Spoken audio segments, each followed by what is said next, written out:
take a look at these resources at any point beyond that, or when I post them. Okay. Another great source of resources is the Vermont Agency of Natural Resources. Their website is right there. They do these great logos and graphics for food donation, also food composting and recycling. So those are free for the download, as are a number of other resources that they offer. And then additional resources, the Harvard Law School and the University of Arkansas School of Law, as well as Rural Health Information Hub. Again, great resources. So, all right, we are going to go on to our first presenter, Elise Golan. She is the Director of Sustainable Development in the Office of Chief Economist with the U.S. Department of Agriculture. Elise? Thank you. Hello, can you hear me? Yes. Okay, great. Thank you. Thanks for inviting me. It's great to be able to participate in this webinar and let you know what USDA has been up to in this area. And before I start, I warned you that I am going to take a step back and look at the bigger question and how food loss and waste fits into some of these big picture issues that are facing us in this world today. And the reason I want to do that is because food loss and waste is really one of those issues for which consumers, individuals, and communities, it's an issue that we can do something about, and it's an important issue. And I'm going to start with this big picture. So next slide, please. And I mean really big. I'm going to talk about how will we feed the world in 2050. We have at least 2 billion more people on the way. How can we do that while conserving our natural resources? I would like to point out is that reducing food waste is high on most lists of requirements for feeding the world without destroying the planet. In a very high-profile piece that Jonathan Foley had in National Geographic that kicked off their year of the future of food issues, he addressed this question of how will we feed the world, and he came up with 5 solutions. And he concluded in his list of solutions that of all the options for boosting food availability, tackling waste would be one of the most effective. So that's what we're doing. We're doing that in our neighborhoods. We're doing it together on these webinars. This is what we're all about, is tackling food waste. Okay, so why is that so essential? Why all this big focus at international levels, at community levels? Well, one reason, and Athena just pointed this out, is that the amounts are staggering. Okay, next slide, sorry, got to pay attention to that. The amounts are absolutely staggering. As Athena just said, we're about a quarter or third of the global food supply. And in the US, USDA recommends estimates that about a third of our food supply is also wasted. And that estimate is only for the end of the chain. So that's retail and consumer level. Okay, next slide. Another reason we focus on food waste is not just about feeding some hypothetical person 50 years from now. It's about feeding people in our neighborhoods and our communities right now. It's simply unacceptable that we waste wholesome food that could have helped feed families in need through donations to food pantries or soup kitchens. Now, as Athena pointed out, we're making strides in food recovery for donation in the United States, and we're helped in that effort with a couple of key legal supports. The first, of course, is the Bill Emerson Good Samaritan Donation Act, which provides that limited liability protection. And also, we're helped with tax codes. These tax codes, sorry, we're still on the other side. Tax codes provide benefits to food donors, gives them a break on their taxes, so they actually are able to benefit a little bit monetarily. Can you go back one slide? Sorry, I'm not really sure. Yeah, back, there. Oh, one more. Forward a bit. One more forward? More forward. Sorry. Okay. I would like to say that mainly with good support from the legal supports we have in this country, so the Good Samaritan and the tax breaks, the U.S. is a world leader in food recovery for donation. The Good Samaritan Act has been proposed in the EU as a good model for them to adopt. To date, I think only Italy, maybe one other country in Europe, has adopted a Good Samaritan Act. It really models after our act because of the importance of that liability protection. We know that we in the United States are really setting the bar on food donation out of excess food to feed people. Feeding America estimates that food donations of otherwise wasted food supplied 2.7 billion meals to its clientele in 2010. However, they also are telling us that we could do better. They say there are billions of pounds of potentially usable food loss in the United States, and they estimate about 48 billion pounds pre-distribution, and about that's before it gets to the market, and about 22 billion pounds in local markets. So we have a lot of potential out there, and we can do better in getting that to people who need it. Okay, next slide, and this is something I can zip through. We know that another reason to focus on food loss and waste is because of the environmental impacts. All that food waste sucks up an incredible amount of natural resources, of labor, of land, of inputs into farm production, in distribution, in everything we do to put that food on our plate. All of those resources are wasted. We also know, next slide, that the EPA estimates that food is the single largest component going into municipal solid waste, and that landfills in the United States are the third largest source of methane. So we know that food loss and waste is a food security issue. We know it's an environmental issue. We know it's a climate change issue. Because of all of that, USDA joined with EPA, thank you, last September to set the first ever U.S. food loss and waste reduction goal. We set the goal at a 50% reduction by 2030. If anyone's familiar with the UN Sustainable Development Goals, that reduction goal mirrors the goal that's also embedded in the UN Sustainable Development Goals. So when we adopted this goal, USDA and EPA, actually it was administration-wide adoption of this goal, we also, next slide, shone another light, a brighter light on the need to follow the hierarchy, that really our priority when we're looking to reduce food loss and waste in the United States, the priority really is at the top of this hierarchy. We first of all want to make sure we're reducing the amount of waste along our chain, that we don't create it in the first place. And second, if we do have excess food, if we do have surplus food, and it's wholesome, we want to make sure that we're feeding it to people. We're not throwing it in a landfill. We're not using it for energy. We're not feeding it to animals. We're not composting it. If it is wholesome, we want to make sure that we're feeding it to people. So USDA, our goals for reducing food loss and waste are squarely at the top part of the hierarchy. So now I'll drill down a little bit and tell you what we've been up to. So this is the next slide. So first of all, of course, one thing that USDA is very involved with is gleaning. And we all know the act of gleaning is the act of collecting excess fresh foods from farms, from gardens, from farmers markets, or really from any other source to get it to those in need. And because so much of this gleaning takes place, when we think of gleaning, it's taking place at the farm level or farmers markets, it means that it's a good source for fresh produce for food banks. And right now, just as an example, I'll give a shout out to the Society of St. Andrews. I'm sure many of you are familiar with their work. They're a grassroots, faith-based hunger relief nonprofit working with all denominations to bridge the hunger gap between the billions of pounds of food wasted every year and the millions of Americans who need it. They've been working on this for over 30 years and have had incredible success. Another group with an interesting twist on gleaning is Ample Harvest. You may also know about them. They're a nationwide campaign that tries to connect all the excess food produce that's produced in home gardens around this country.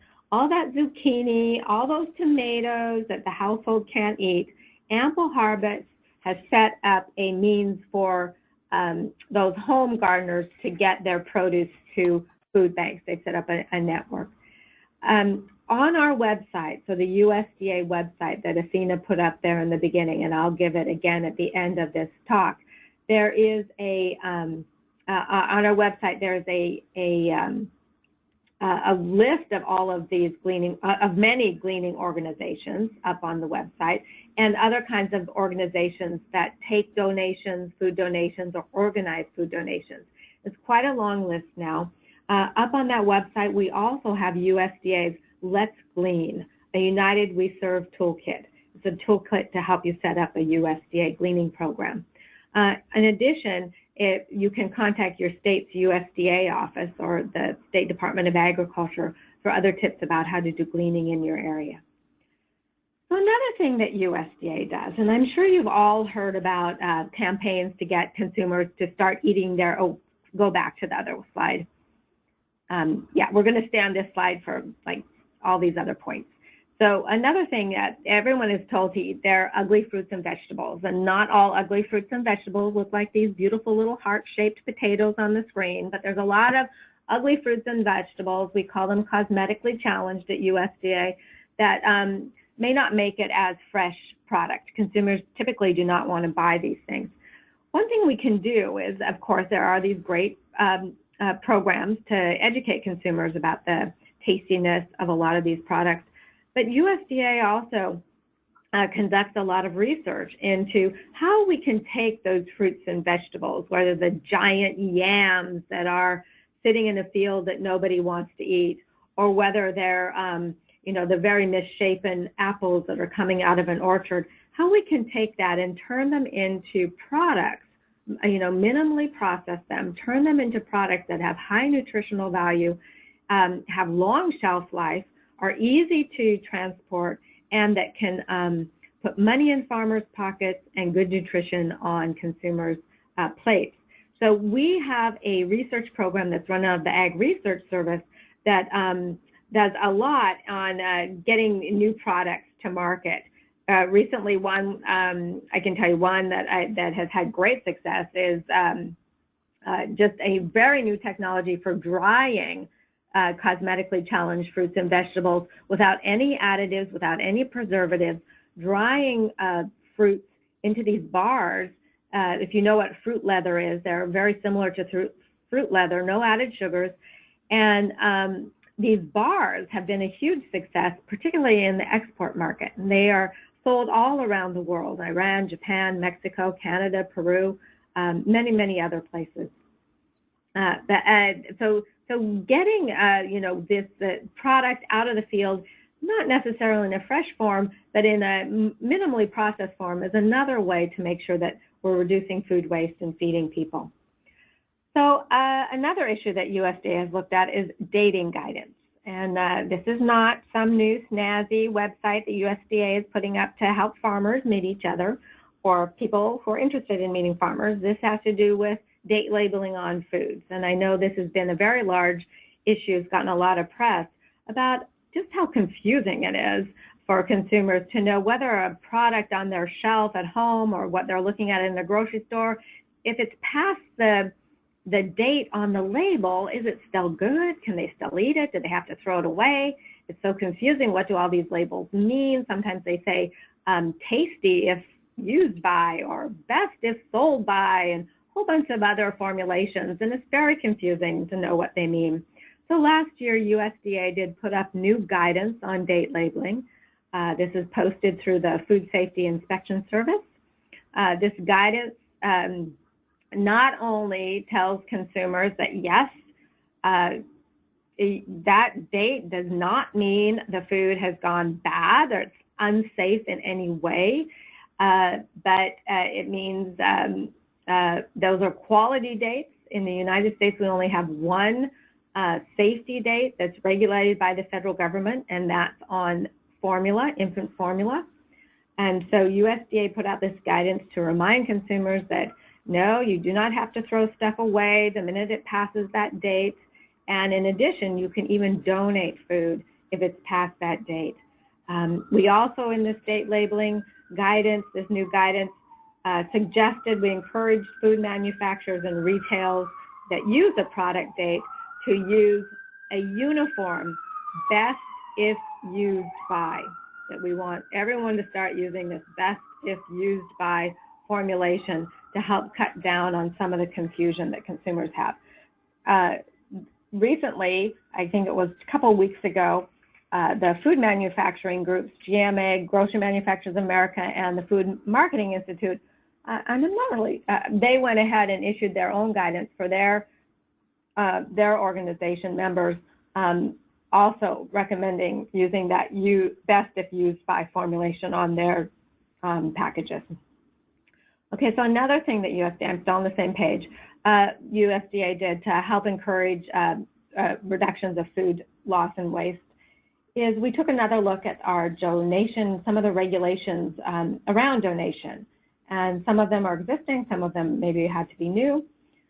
So we looked at some of those regs, and one thing we realized is that a lot of misbranded product, let's say a manufacturer is, they're running a line of product and something goes wrong with maybe the date is a little bit odd, or the weight is odd, or there's something wrong with the way it was packaged, branded, and it can't be sold, can't put it out on the market. It used to be that not only, even though the food was perfectly safe and perfectly wholesome, it used to be that manufacturers would have to pull that back, either relabel it, even to donate it. Now USDA in 2016 issued a new directive that it made it easier for companies to donate products that have that minor labeling error and to get it to food banks. We also started to recognize food banks as retail type establishments, which allows food banks under certain circumstances to break down bulk shipments and to repackage it for donation. And this has helped big operations, a lot of Feeding America operations, to donate more, in this case, particularly high quality proteins. USDA also reminded all of our inspectors that are at the borders and are inspecting fruit and vegetables coming across the border. This particularly happens along the border with Mexico, that if the shipment is rejected for some quality reason or standard reason, that it can still be donated. Don't throw it in a landfill. Don't require that the importers dump it. This stuff can be donated, and we sent out new instructions to all of our border inspectors to let them know about donation possibilities in their area. Another thing we've done is a couple of years by now, posted on our website to remind schools that yes, we have a long-standing policy in all our child and nutrition programs that foods can be donated. If the kids are not eating it, food can be donated out of the school meals program. So that's also up on our website, because I know a lot of people are confused about that. Okay, next page. Another thing we do is that we're trying to engage with, you can flip it forward one. We're trying to engage with businesses to get them also geared up and revved up to help us with food loss and waste. So we have a number of challenges, including the EPA's Food Recovery Challenge, which they launched in 2010. And then U.S. Food Waste Challenge, which EPA and USDA launched together in 2013. And the difference between these two is that the EPA's Food Recovery Challenge really works with businesses to measure how much food waste they're generating and to come up with a plan on how to reduce it, and then to help businesses measure actually their reductions and the environmental benefits. The Food Waste Challenge doesn't require businesses to work on a reporting with the federal government, but asks businesses to share with everyone what they are doing to reduce food loss and waste in their businesses. And the idea to set up some kind of a way to share best practices, and to also highlight the fact that so many businesses in this country, businesses and organizations, a lot of schools here too, are taking steps to reduce food loss and waste in their own operations. Between the two challenges, we have over, I think it's about 5,000 members right now, and it's growing all the time. What we did in just 2016, we also added to our challenges the U.S. Food Loss and Waste 2030 Champions. And those are businesses that actually have committed to meeting the national goal and have committed to reducing food loss and waste by 50% in their own operations. Okay, so that's great.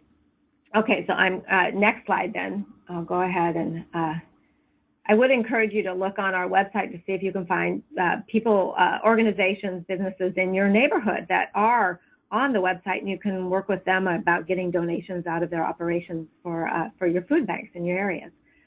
So I am going to just cover very quickly the consumer side, and I know that's really not so much the topic of this webinar, but I do want to bring this up because it is pretty much the elephant in the room. Because in developed economies, the majority, our estimates are showing that consumers are really the culprits here. In the United States, 21% of the food supply is wasted at the consumer level. And we have to recognize that we're not going to meet our national goal if we don't start to address the needs of educating consumers, letting them know about the importance of this issue, and trying to get them to make changes in the way they manage and value food. This is definitely not the first time the government has taken a crack at this. So next slide. This is, sorry. Okay, next slide.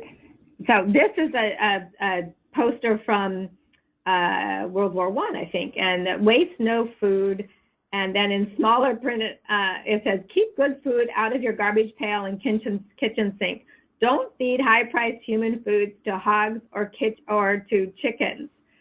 And then in there it says that they estimate that households waste about $700 million because of food waste, which is pretty high at that time. But I do think this is interesting because already within here we've got the hierarchy of action. You know, don't waste it, don't feed it to pigs, don't put it in the garbage. Okay, the next poster. I love this poster because preserve, I think that our fixation on fresh, only fresh is a mistake. I think that we need to start thinking how we prolong shelf life, even when it comes to our own kitchens. Just simply freezing something, popping it in your freezer, saves it for another day, eat your leftovers, do freezing, and we can all make our food go a little bit farther. And the next slide is something, this poster on the next one.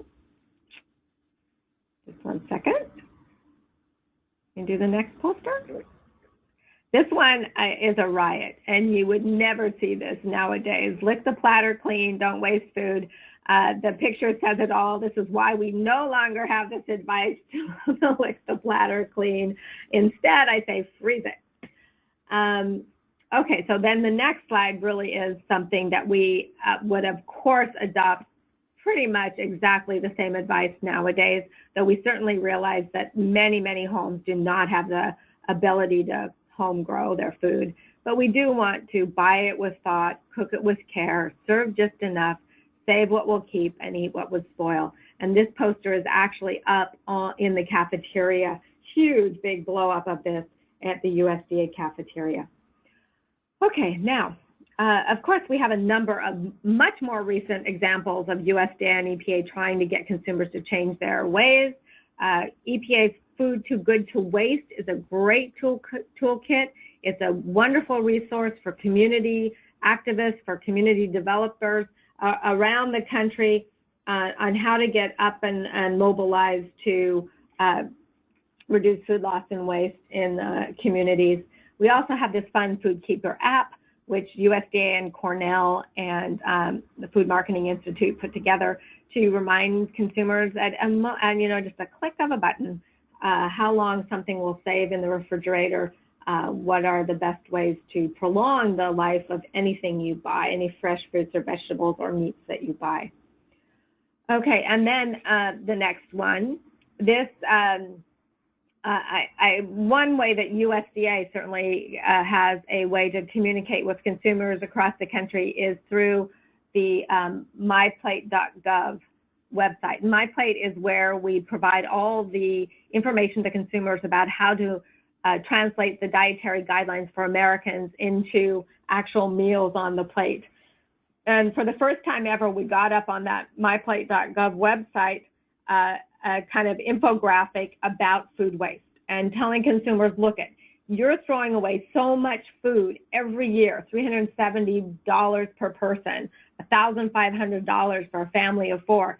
Just think what you could afford with that, even if all you were doing was buying more fruits and vegetables, higher quality meats, whatever it is. So we're throwing away a lot, and we should stop it for our nutrition, the value of what we're putting on our plate, and then, of course, to reduce food loss and waste. And along with this infographic, just next page, next slide, we put up some tips about how consumers can actually do that, and they just click on the button to get some handy tips. And since we put this up, and it is kind of, this is certainly not a glitzy infographic in any way, we put it up without much fanfare, and within the first half year, we already had over 2.5 million downloads, which is pretty amazing, given that it wasn't, we did not do advertisement on this. Okay, next slide. Okay, and then I just want to make sure that you know, for more information, if you want to know more about what USDA is doing, list of our activities, list of the businesses that are involved in the U.S. Food Waste Challenge, list of the champions, all of that is up on our website. And then next slide, I do want to tell you about a new website that has just been put up. There's a group of 13 organizations joined into a public-private partnership to put up this Further with Food website. And our goal is to make this the website for the United States on where we share our best practices. What are we doing in our communities? What kind of research is out there? What is going on food loss and waste in the United States? What are the solutions that are being proposed?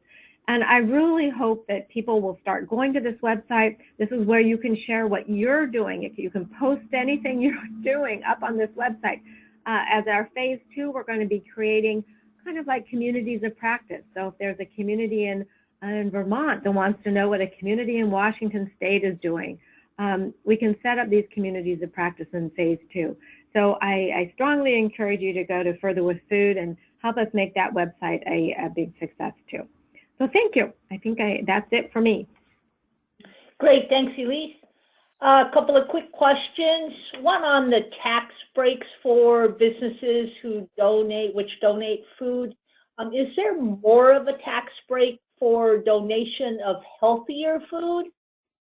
No, I think it's based on the value. So if your healthier food is a higher value, it's the monetary value of the food.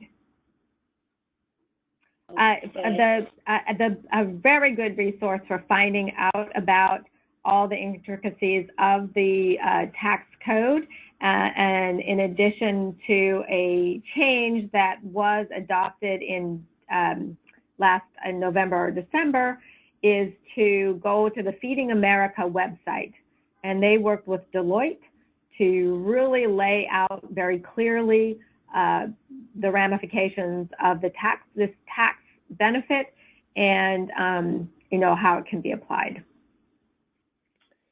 Great. And then we had a question on what's the best way to approach schools to get them to donate more food? Right. First of all, you have to make sure that they understand that USDA allows donations. I'm exaggerating by saying every week, but I often get calls from people who are trying to set up donation programs complaining that they are told that USDA won't allow it. And that's just simply not true. So maybe as a first step, making sure that you download off of our website. If you go to our website, the one that I just put up the link to, there is on the left-hand side, K through 12, resources K through 12. And on that front page, there's a link to the letter that was issued to all the school districts, to all the meals programs across the country, reminding them that donation is fine. So first of all, I would come equipped with that. But then second, you really have to educate yourself about your local laws. This varies across the country. Even here in DC, you know, we're next to Virginia, but even in Northern Virginia here, the difference between what schools in the Arlington School District can do is very different than the Alexandria School District. And, you know, these school districts, you just cross a street and you cross into these different school districts, and very different regs because these are local about what can be donated. So it really is, you have to work with your local school, public health authorities and with your local schools. And it's not always an easy sell. It is often quite difficult. I would encourage you, if this is what you're interested in, go on to the Further with Food website. We've posted a number of webinars that we had that provide guidance to schools that are looking to set up donation programs. So there's at least 3 webinars up there that USDA hosted on how to set up a donation program through your school. And so just get on to the Further with Food, do K through 12, USDA, and you'll find those webinars. I'd also point out on our the handouts for download, there's a sharing table fact sheet that Vermont A&R did. That's an excellent way for schools to set up sharing tables to reduce their food waste. All right, so thank you very much, Elise. We're going to go on to Lori. And Lori is she's a professor of law at the Center for Agriculture and Food Systems at Vermont Law School. Lori, are you ready? Yes. Can you hear me okay? Yes. Okay, great. Hi, everyone. So the Center for Agriculture, I'm a professor at Vermont Law School, and I'm also a senior faculty fellow in the Center for Agriculture and Food Systems. And the Center for Agriculture and Food Systems does a couple of different things. So we have a curriculum that's focused around sustainable food systems and law and policy that can help to build and support sustainable food systems. But we also have it within the center, we do a number of grant-funded projects. So I'm going to speak with you all about our National Gleaning Project, which is actually a grant-funded project through the USDA. And I thought it would be most applicable to this conversation. So I included the definition of gleaning. I'm sure most of you know what this is. Elise just talked about it a bit during her presentation. But I just wanted to highlight the fact that there are actually, not only do the EPA and the USDA have sort of different definitions of gleaning, but as part of our project, when we talked to gleaning organizations around the country, what we started to realize is that the understanding of gleaning varies even among organizations that are engaged in gleaning efforts. So whereas some thought that gleaning encompassed everything from collecting food at the grocery store that the grocery store was going to get rid of to collecting food on farms, there were others that were very specific about the fact that gleaning involves a direct connection with the farmer. So if the food has left the farmer in some way and an organization picks that up, then in their mind that wouldn't constitute gleaning in the more traditional sense. To tell you a little bit about our National Gleaning Project, so as I mentioned, it's funded through the Department of Agriculture. It's a 3-year project. We are almost at the end. We'll be at the end of it in the fall. And it's funded through the National Agricultural Library of the Department of Agriculture and has a few different objectives. So one is to develop a repository of information for gleaning organizations and food donors. That's at our website. So we've been trying to collect as much information as we're able to and post that to the website so that people have a spot where they're able to access information, whether it be state resources, so their state laws that may pertain to gleaning, to federal laws. We also have a number of toolkits and resources. If any of you out there have any resources that you would like to share, we're more than happy to put them up on the site.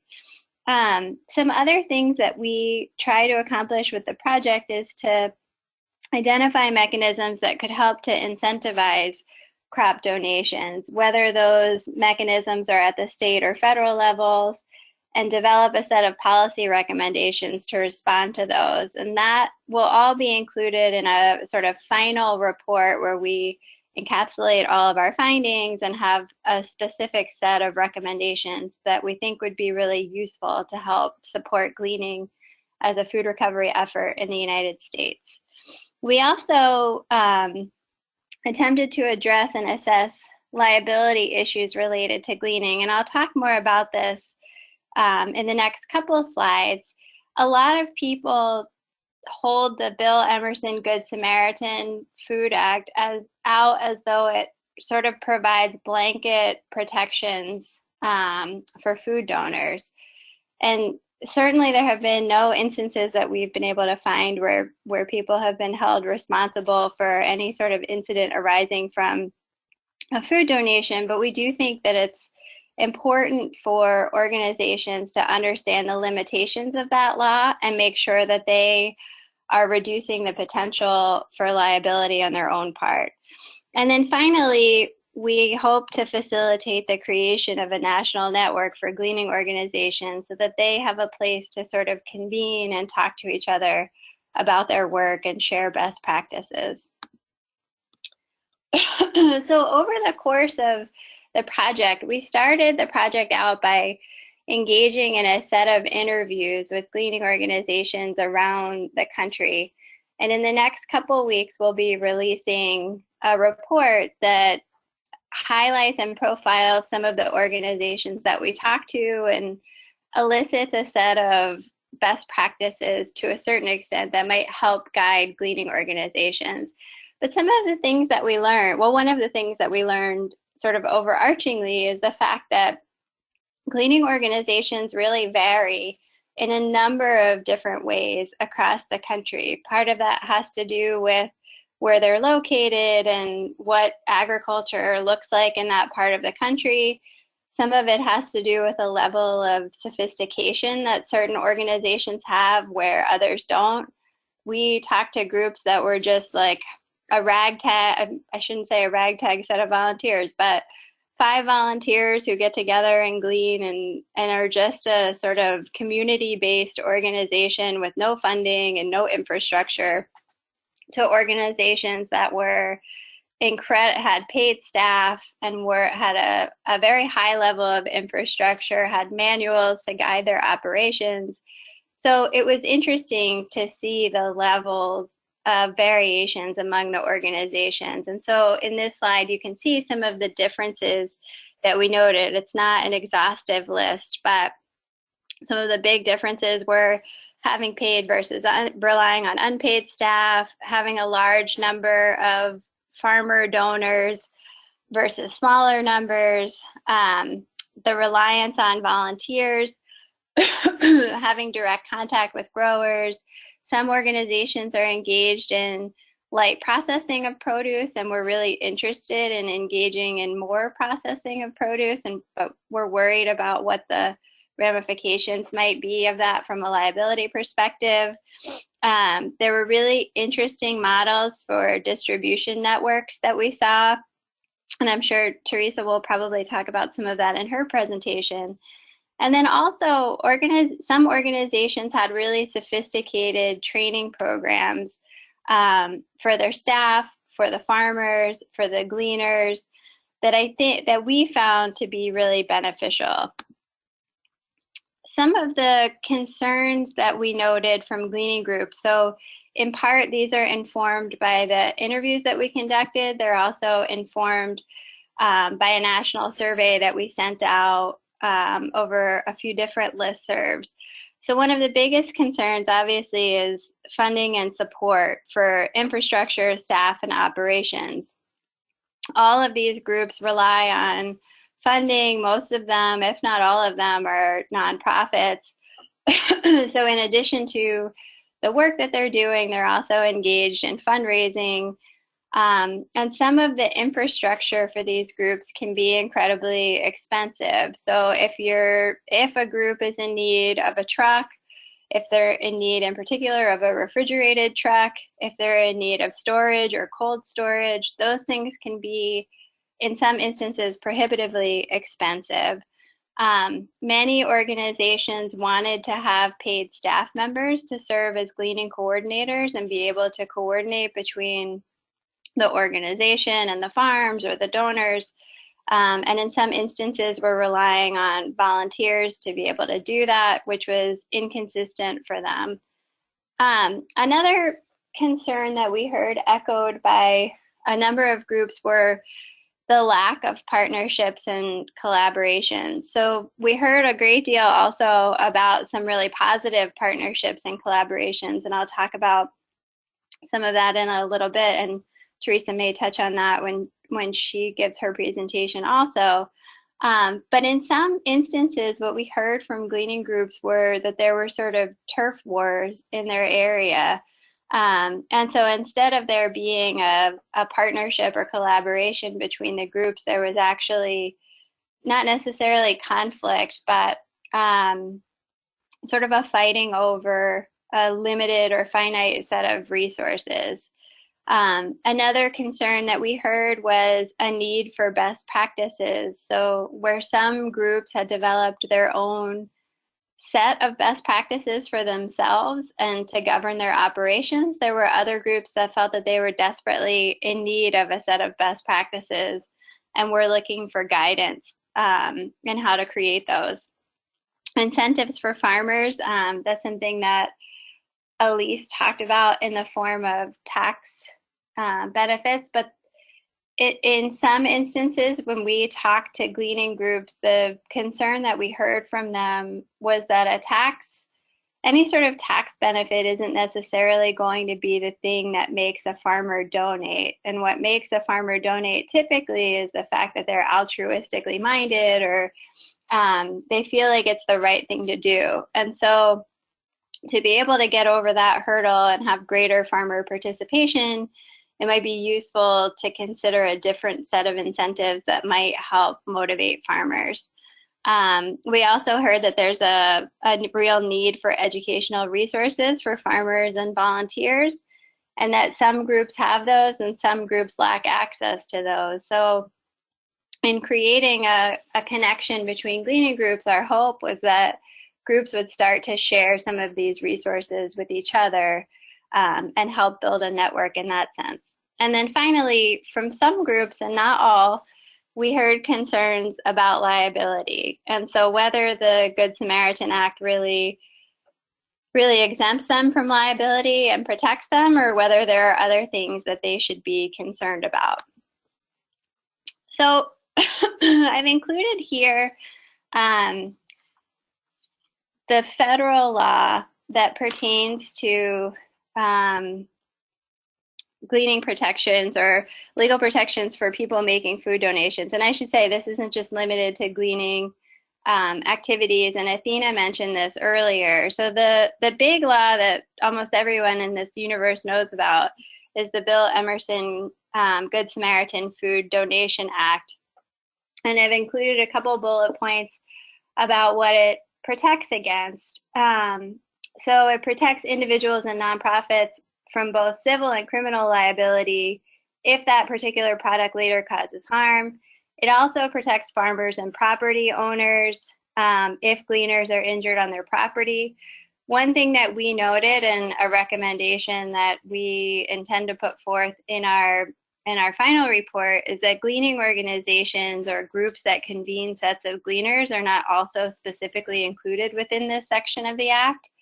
And that's a real concern for gleaning organizations bringing individual gleaners onto farmers' properties. So are they subject to liability if someone gets injured because they've brought someone to the property? Many organizations try to address this through waivers. Those waivers, again, varied in terms of how sophisticated they were.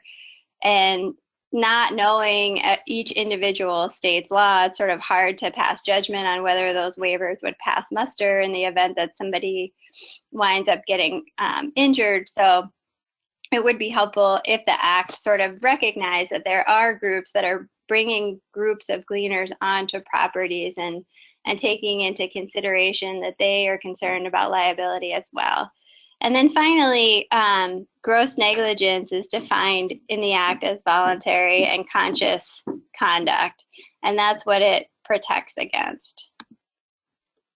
The important thing that I think a sort of cause of alarm, I hate to be the buzzkill lawyer that hears people talking and gets really worried about something that a lot of people think is a non-issue, but one of the causes for concern that we heard in talking to gleaning organizations was thinking of the Bill Samaritan Act as sort of a complete protection against liability. And I think it's really important, and the organizations that we talked to, we made sure that we talked about this issue with them, and it's certainly something that we'll include when we write our final report. But the Bill Emerson Act doesn't waive or otherwise sort of amend any applicable federal, state, or local health and safety regulations. So that means that a gleaning organization or a food donor still needs to be aware of what other federal, state, or local health and safety regulations might be at play. So if there are certain sets of safe handling procedures or certain requirements at the state and local level that organizations need to be familiar with, it's important that they familiarize themselves with those, because the Bill Emerson Act does not waive those requirements. Also, so one of the resources too, for any of you that are listening, one of the things that our website tried to do is also include the applicable state regulations that might pertain to any particular organization within a state. If there are other resources that you all happen to have, again, please feel free to share them with us so that we can add them to the site. So typically the state Good Samaritan laws limit the immunity of people. So I should say, take a step back and say that states also have their own sets of Good Samaritan laws in addition to the Bill Emerson Act. One of the sort of primary motivations for the Bill Emerson Act was the fact that there were a patchwork of state laws that addressed liability related to food donation. And the sort of history of the Bill Emerson Act indicates that the goal for Congress was to create a uniform law, a uniform federal law that would apply across the board, but that doesn't mean that states don't still have their own Good Samaritan laws. And those typically limit the immunity of people that are involved in gleaning, such as donors, donees, and farmers. And since we're in Vermont, and Teresa's going to talk about operations in Vermont, I thought it'd be interesting for you all to see the Vermont Good Samaritan law. So that protects a donor who donates any canned or perishable food, except, and this is pretty typical to see this language, in cases where the donor has actual or constructive knowledge that the food is adulterated, tainted, contaminated, or harmful to the health or well-being. So actual or constructive knowledge would mean that you either have to know, or it's pretty likely that you should know that the food is somehow adulterated, tainted, contaminated, or harmful, which would mean that organizations have to be pretty careful about the way that they handle food so that they're not creating the potential for the food to become adulterated or contaminated. And again, one of the questions that we've had, obviously because we're lawyers, is what the level, how that knowledge is sort of considered, if in the event that there was some sort of issue and the issue went to court, what level of knowledge is the level of knowledge included in these laws? So is that a level of knowledge that's specific to an organization that should be aware of these things? or is it kind of like the level of knowledge of an average, everyday, kind of reasonable person? And I think that's an open and outstanding question. So the thing that many of the state laws generally have in common is that they don't grant protection from liability in cases of gross negligence. And one thing that's really important to note, so as I said before, the Bill Emerson Act doesn't waive any federal, state, or local health and safety regulations, and a failure to comply with those. So if you fail to comply with state and local health regulations, then that may support a finding of gross negligence or intentional misconduct under the Bill Emerson Act. And the state laws generally don't protect from liability in cases of gross negligence, recklessness, intentional conduct, or donations of food that may have been mislabeled in some way, adulterated, or somehow in violation of applicable regulations.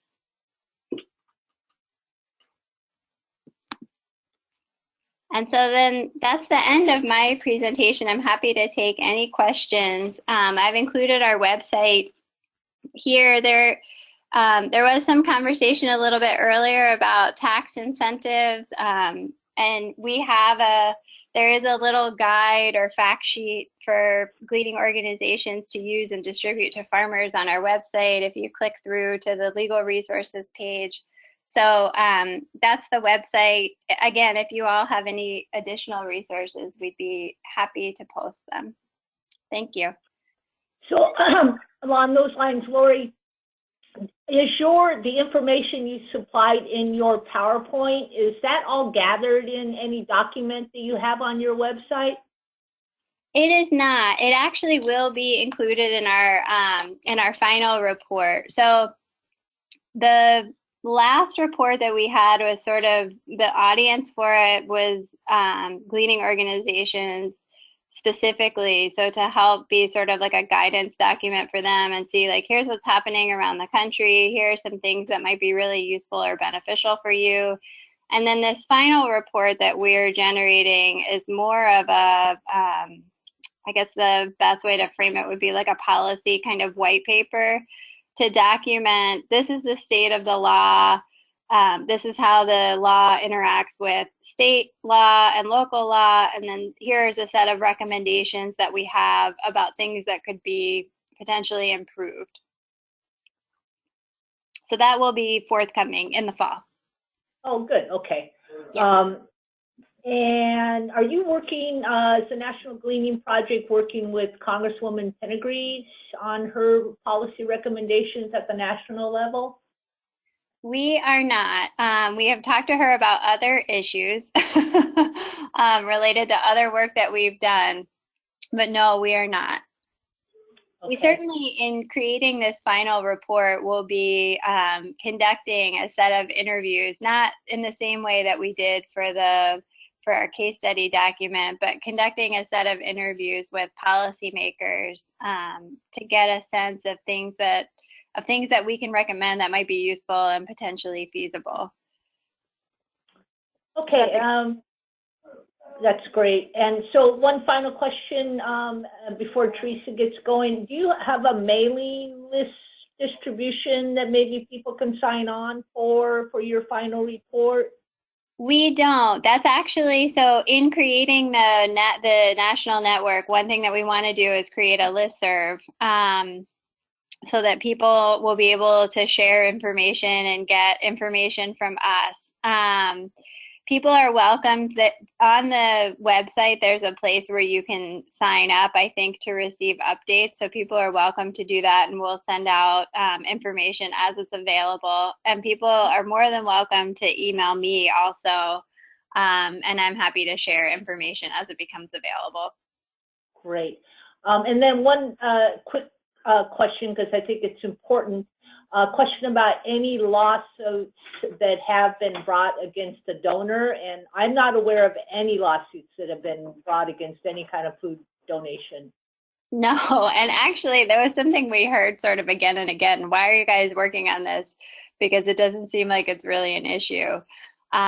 And the short answer to that is that we hope it never becomes an issue. And so an ounce of prevention, whatever that saying is, that's our sort of feeling is we would like for groups to be preventive in their approaches so that these things don't wind up happening in the future. Great. Okay, thanks so much, Lori. Teresa, are you ready to go? I sure am. Can you hear me? Yes. Okay, You're great. on. Well, wonderful. Well, thanks for inviting me to share the work of Salvation Farms, and that's really what I'm going to do, is share the mission, philosophies, the programs, and I think it's going to answer a lot of the questions that you posed to me when you invited me to join the webinar, and it's a great honor. So I hope that it's a value to all those that have signed on. My name is Teresa Snow. I'm the founding director of Salvation Farms, and I started gleaning in 2004 while I was an employee on a farm in north central Vermont. Salvation Farms currently is a federally recognized nonprofit. We have a mission to build resilience in Vermont's food system through agricultural surplus management. And we are driven by three primary goals. Those goals are to reduce food loss on farms, to increase the use of locally grown foods, and foster appreciation for our state's agricultural heritage and future. So when I'm trying to advance my slides. There we go. So when I started doing this work, after that pilot year in 2004, I had a co-founder, Jen O'Donnell. She's in blue. She was a student at Sterling College and working on her senior thesis work, and that the product of that work was establishing Salvation Farms. We were a grassroots organization.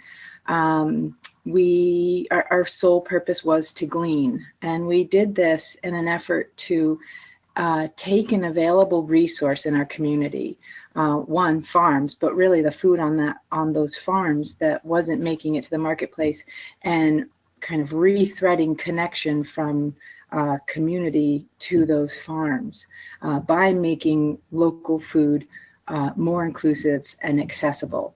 We were really inspired by sustainable agriculture, community food security, natural resource management, experiential education, and again, broadening the local food movement.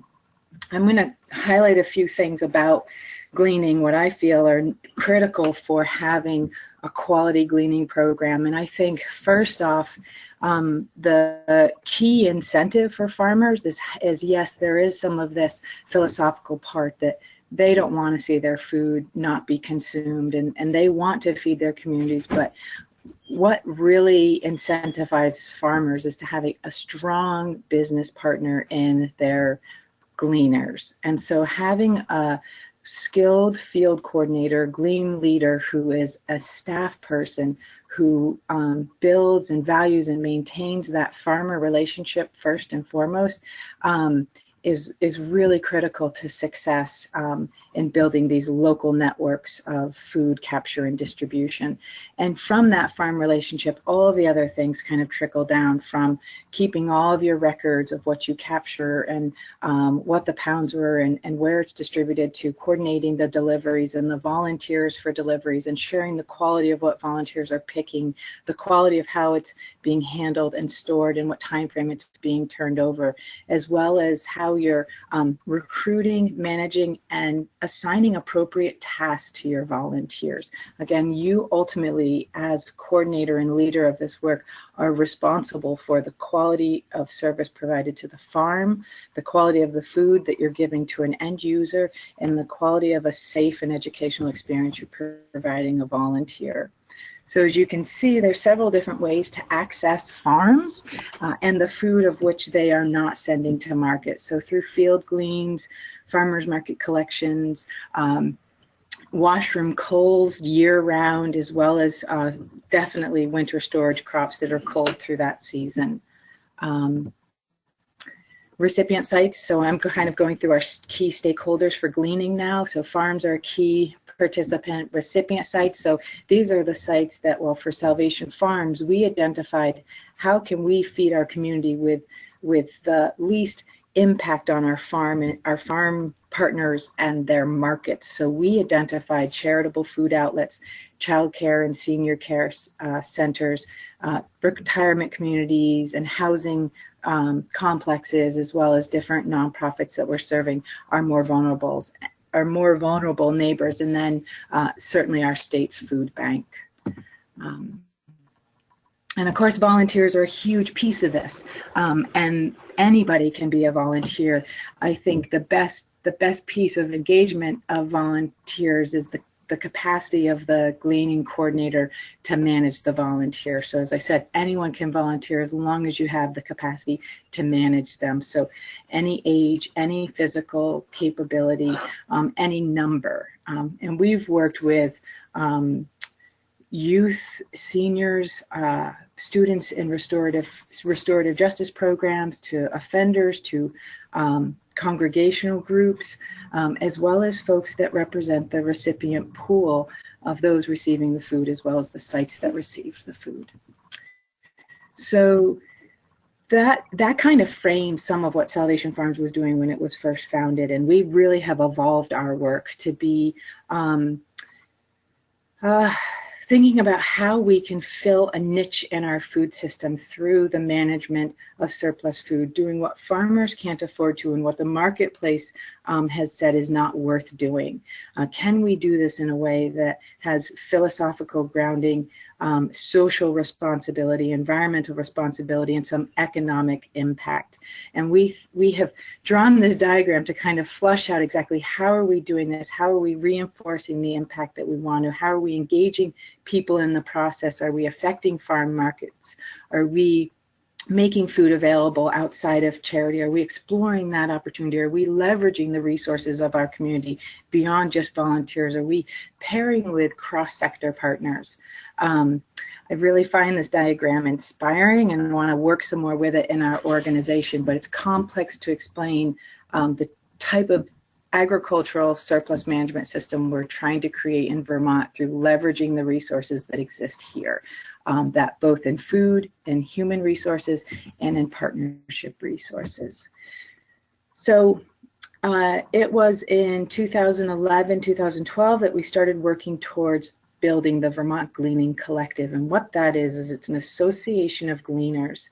And they are coming together to, well, let me step back, that it was Salvation Farms' desire to create accountability across gleaning groups. So no matter where they glean and what type of organization they live within, it was important for us that it was done in a way that could highly respect farmers and work with them as agrarians and understand their business and their operations and understand where gleaning can fold into and complement their work. But also that we were talking about the impact the same way, that we would be measuring the impact the same way, that we would be safe in our food handling and in our citizen engagement, and that we would also, and not to say citizen to be exclusive, because we know not everybody are fully citizens, but that engagement of individuals in the process. So the Vermont Gleaning Collective, I'm going to read you the mission, which was just established in this last year. It is to collaborate as a statewide partnership of autonomous community-based programs that defines best practices to work and glean in solidarity to support farmers, residents in the greater food system. From this slide, you'll see that there's some structure to the collective. We have 6 member organizations. Salvation Farms is one. We also serve as the backbone organization, and the members are quite diverse. They are housed within organizations typically that are food and farm focused, looking to create more access or food independence or farm viability in the state of Vermont or in their region of the state. We have some that are part of anti-poverty organizations. We have some gleaning programs that are part of health centers or medical centers, and then we have some that are strictly gleaning programs. We do have a governance board, and that is the decision-making body of the Gleaning Collective. They have an annual agreement and shared values. They commit financially to the collective, and they meet on a quarterly basis, both the field coordinators and the governance board. There are several tools that Salvation Farms has created, or conversations that we have facilitated with these members of the collective, so that we can think about how to evolve gleaning, how can we make the practice professional, how can we evolve our thinking in the work. We created our first operations manual in 2007. We refined it for the collective in 2013, and it is needing a new revision, but that has best practices and a lot of appendixes on forms and documents for the members to reference, and hopefully for them to refine. We've created a website that is a tool that helps to coordinate gleans, recruit and manage volunteers, as well as to track all data collected by the gleaners that are part of the collective. We have collective measures, both quantitative and qualitative, that all members have committed to tracking and reporting out on or sharing. We can equate an economic value to our work, as well as a nutritional value to our work, which I think is really important when we look beyond just this movement and talk of pounds. We also, as I mentioned before, best practices and meetings and training. So really trying to pull the best from all of what we do and think about why do we do what we do and how can we improve.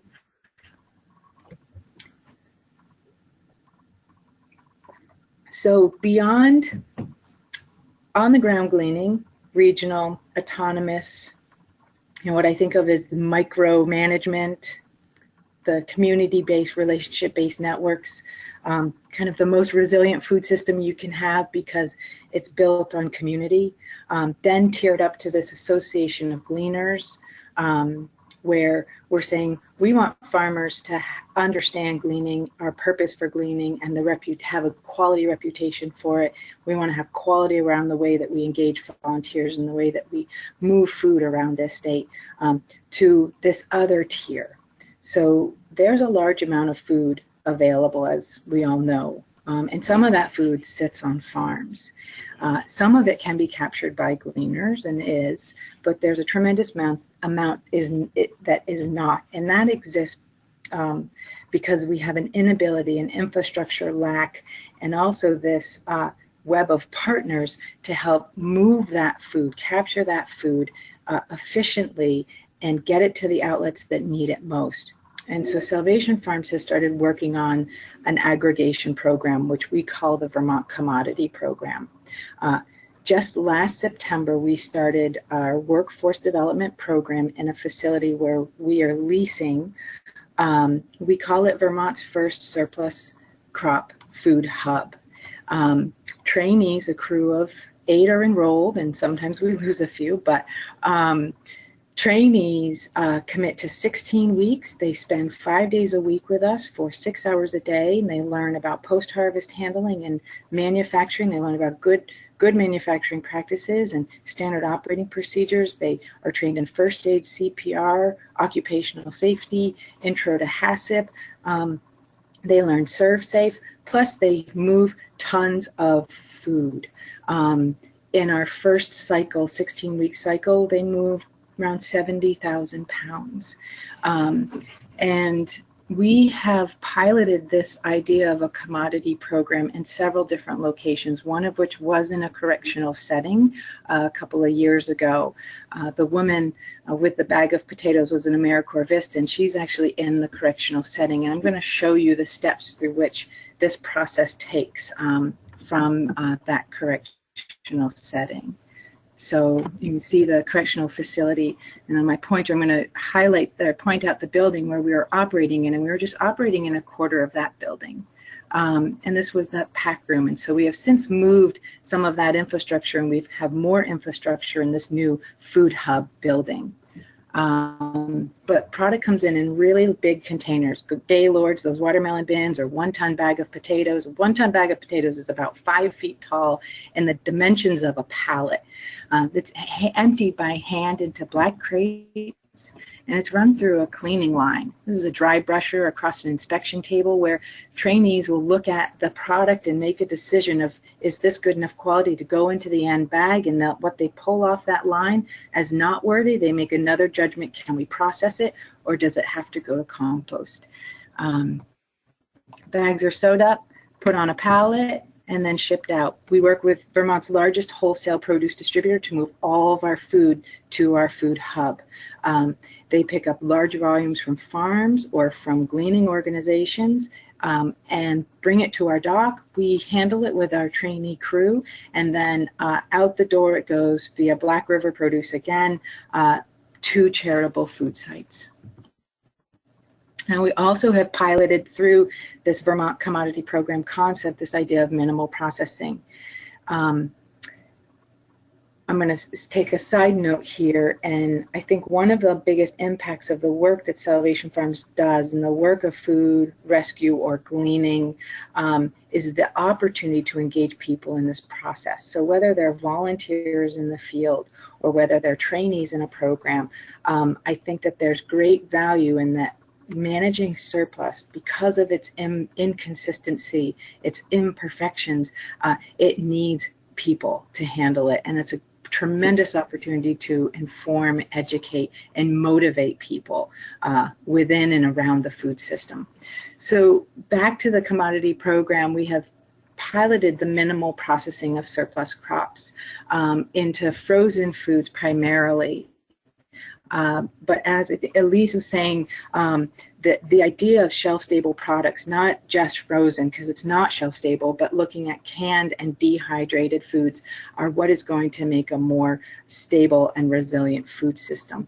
I think that fresh food is important, but when we have food needs in agencies that are limited in their infrastructure and their labor, we need to make food products that meet more of their needs while also, their preparation needs as well as their nutritional needs.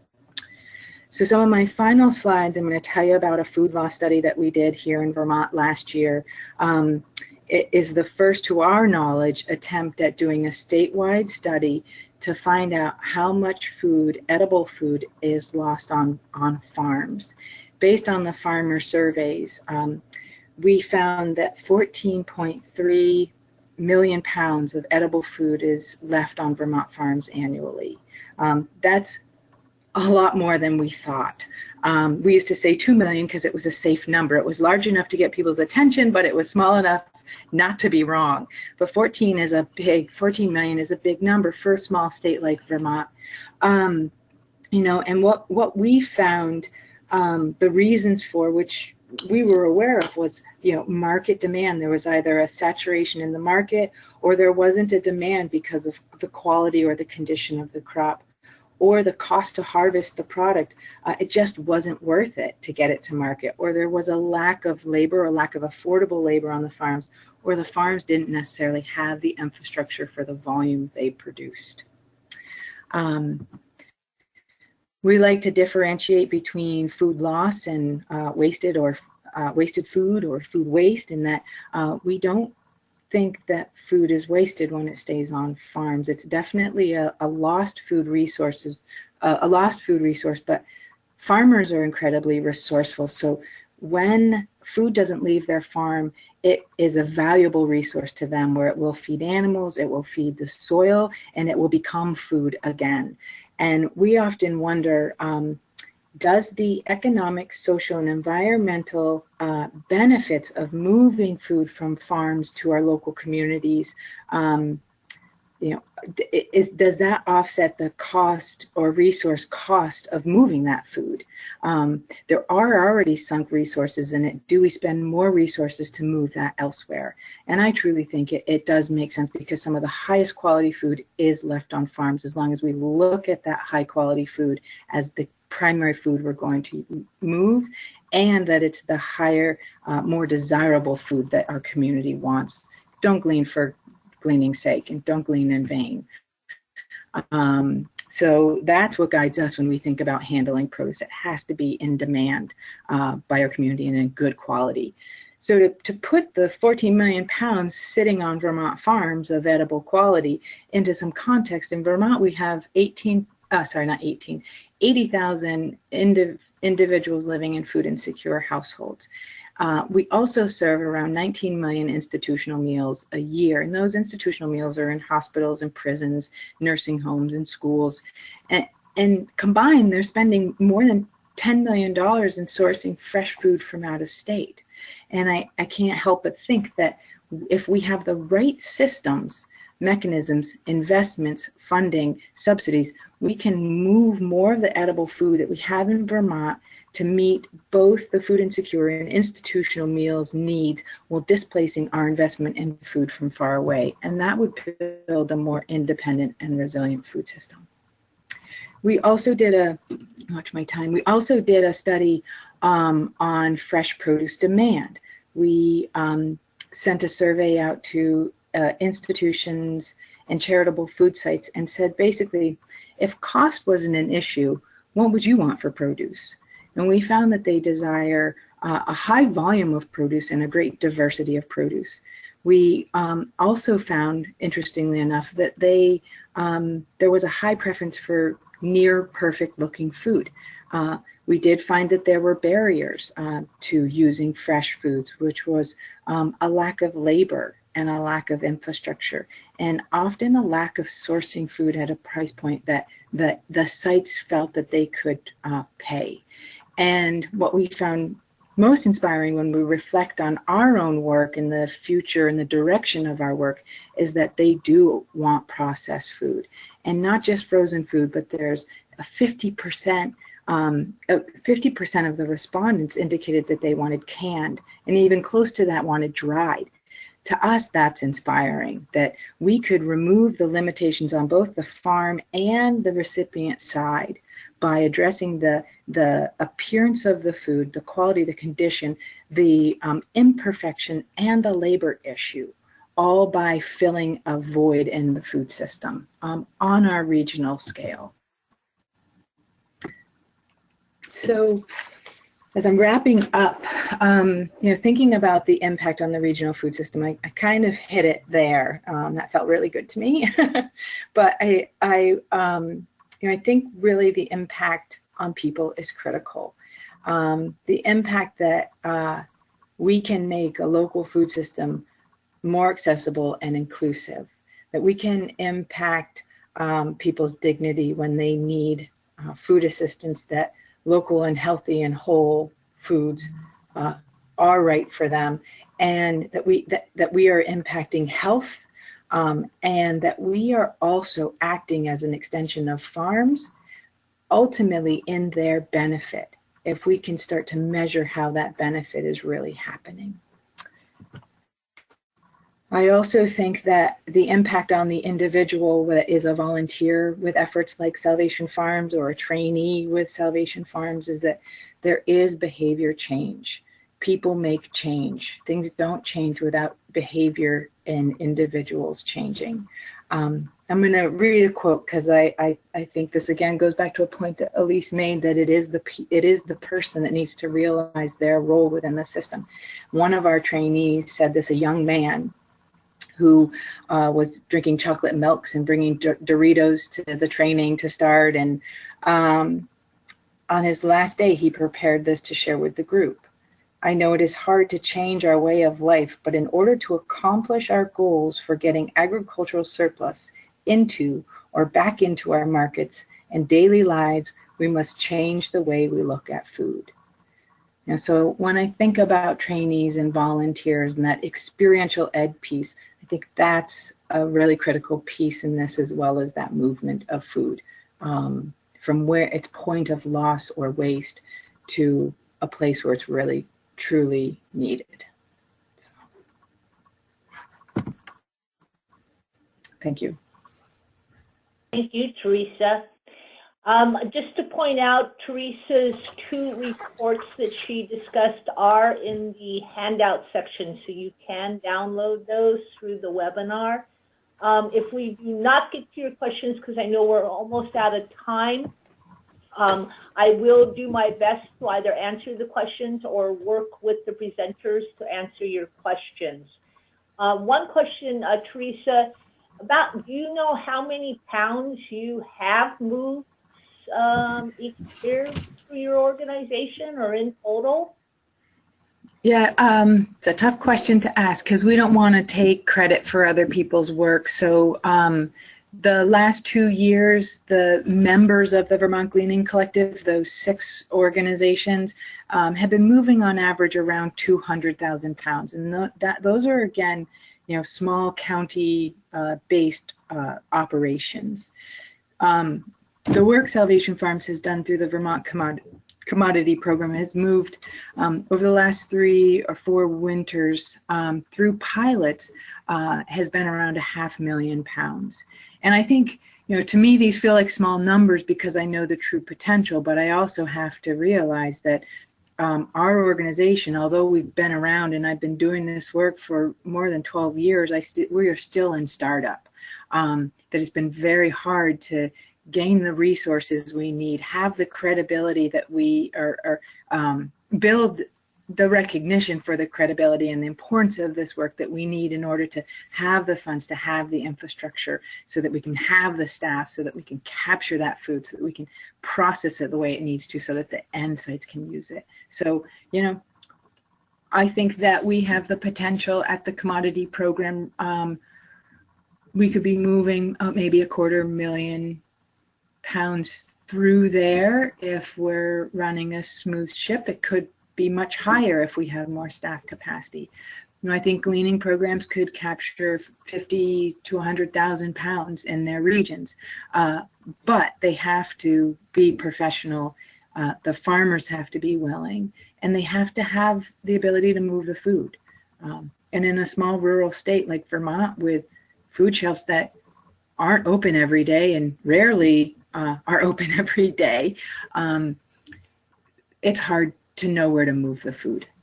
So I think evolving this to not leave charity out or leave it behind, but to think about market avenues or facilitating that is going to be really critical to make sure the food isn't wasted after it's captured.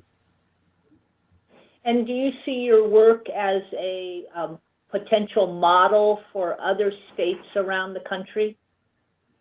Yeah, I absolutely do. I think that the work of the Vermont Gleaning Collective is challenging. It's a lot to bring groups together and try to build a shared vision and direction. But I do think that it is a quality concept, and that the work in Vermont is going well. I think the work of the commodity program certainly is replicable, and I think even in Vermont, our one facility with our training group, we're receiving 4 ton, give or take, every week in there. That's just from 2 or 3 farms. And we're going to need a lot. We're going to need more of these. And I think that we can scale it, replicate it in Vermont, and I think that it can be done elsewhere in this country. Absolutely. And then in terms of legal issues, and any of the other panelists that, if they want to address this as well, are you concerned, Teresa, about legal issues and what you're venturing into? And I know Lori is on your board. Is that helpful for organizations like yours to have legal advisors on their board of directors? Yeah, I think it is. And I think the resource at the Vermont Law Schools is incredible. And I encourage anyone who is a gleaner or aspiring gleaner to really see that as a resource and see the Center for Agriculture and Food Systems as a resource. We've certainly approached them with some of the questions very specific to our vision for surplus management in the state of Vermont, to ask critical questions. Well, what is our liability if we take a donated food product, when we do something to it, we augment its form to a processed product, and then we choose to sell it? How is the transfer of liability then? So thinking about some of that, as well as thinking about business structure. Should we be a nonprofit? I think think that liability is certainly an issue when we think about moving food, selling food. We'll probably just get into buying food from farms, owning the food, and selling it outright and holding the liability over the food product and being health inspected. And as far as the what is our risk as a coordinator, a coordinating body of gleaning? What is our risk of bringing people onto someone else's property if the farmer's covered, but the coordinating body's not? That's been a big question for us as well. Okay. I would like to say a great appreciation to the presenters. There have been a number of comments from people around the country with total accolades for presenters. So I want to thank you very much. We are out of time. Again, we'll try to get to your questions that were unanswered because there's a lot of great questions out there. Please do take the survey that'll be coming to you in the email. And again, the presentations and the recording for this webinar will be posted on the NERC website. You will receive that link in the follow-up email to that you will receive from GoToWebinar, and you can also contact myself. So thank you all for participating, and thanks again to presenters, and have a great afternoon, everybody. Thank you. Thanks, Thank you. Bye. Thanks. Bye.